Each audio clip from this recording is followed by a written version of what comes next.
Welcome back to the channel, y'all. Boy, are we in for a treat today.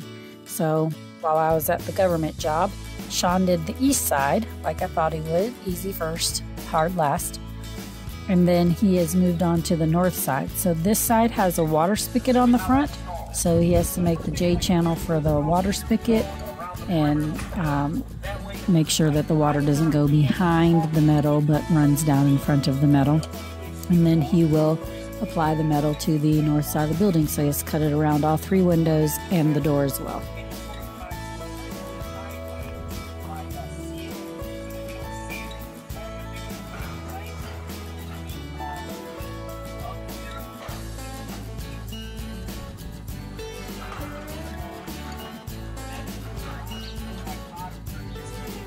This process that Sean is putting around the spigot is the same process he has to use around the windows as well.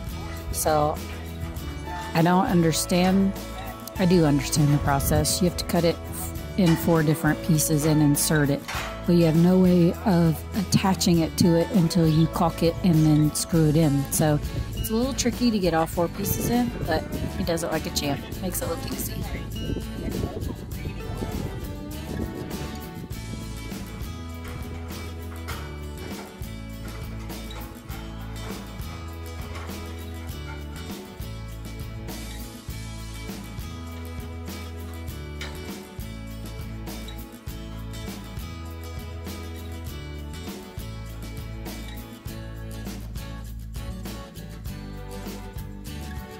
This process is very time consuming and it does take a great deal of patience. Normally he would be doing this with gloves because this metal is super sharp, but it's such a small place he can't really get in there with his gloves on, so he had to take them off. But yes, it is very tedious work. And like I told you before, we have never built a house like this, so he has learned from YouTube. So what you hear in the background and him looking at is his phone watching another builder who does nothing but metal pole barns on the eastern side of the United States that we watch on YouTube. So he's learned from that guy how to make these frames, I guess is what you call them. You frame in your window, frame in your spigot. So that's what he's doing, is watching YouTube to refresh himself on how to do it.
Just as a reminder, yes, I know this door is white and these window frames are white. Unfortunately, when we went to Lowe's, these were the only windows that they had in these sizes. So we would have custom ordered the black one, but it would have taken them 5 or 6 weeks to come in and we were in a hurry. So we just got white ones. So in the summertime, I would paint them the same color as the varnished slate metal. So we already bought the paint for that, so I can do that. And then the door will be orange to match our garage doors.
I'll show you a close-up of the what I call rivets, but they're not rivets. They're a screw with a washer behind it, and that washer is rubberized, so when you apply it to the metal and tighten it down, that seals the hole that you're making with the screw.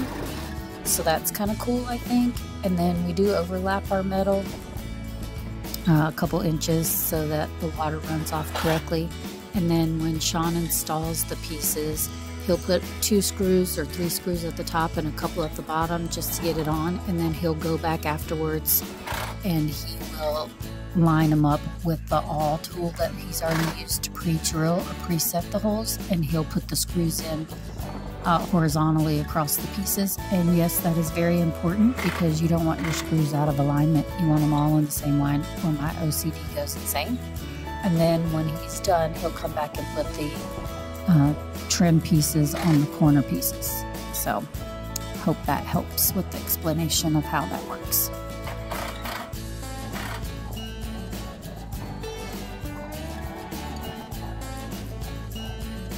We use Treasure Valley Steel out of Boise, Idaho. They are in an industrial park out on the east side of the airport, so it's closer to us. But they are an amazing company and people to work with, and they color match our screws to our metal. So as you can tell from a distance, you can't see the screws in at all. You can't actually see them until you get up close. And no, our metal is not scratched, it's just dirty. So we'll wash it down once we get it all installed to clean it up.